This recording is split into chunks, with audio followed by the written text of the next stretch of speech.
श्री स्वामी समर्थ. म्हणजे येत्या 2 मार्च 2026 सोमवार या दिवशी होळी हा सण आलेला आहे. सोबत 3 मार्च 2026 या दिवशी धुलीवंदन आलेलं आहे आणि 3 मार्च या दिवशी संध्याकाळी आपल्या 2026 या वर्षातलं सगळ्यात पहिलं आणि सगळ्यात मोठं आपलं ग्रहस्तुती चंद्रग्रहण जे आहे ते दिसणार आहे.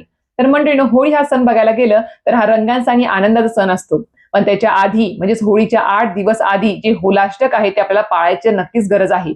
होलाष्टक म्हणजे काय? तर होलाष्टक हा काळ जो आहे तो खूप मोठा भयंकर काळ मानला जातो, खूप मोठा संवेदनशील काळ म्हटला जातो आणि हा आपल्याला खूप या काळामध्ये आपल्याला काळजी घ्यायची गरज असते. कारण की या काळामध्ये आपले ग्रह उग्र स्वरूपामध्ये असतात. वातावरणामध्ये सुद्धा अशांत वातावरण असतं, उग्र स्वरूपाचं असतं आणि सगळ्यात महत्वाची गोष्ट म्हणजे या काळामध्ये म्हणजे होलाष्टकाच्या 8 दिवसाच्या काळामध्ये मोठ्या प्रमाणात तंत्र-मंत्रविद्या जी असते वाईट प्रमाणात मोठ्या गोष्टी केल्या जात असतात.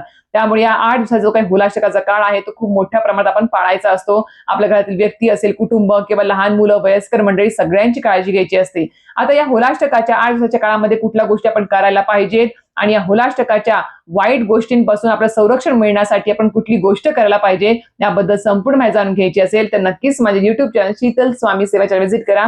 तर संपूर्ण माहितीचा व्हिडिओ आलेला आहे. लिंक तुम्हाला व्हिडिओच्या खाली भेटून जाईल. धन्यवाद. श्री स्वामी समर्थ.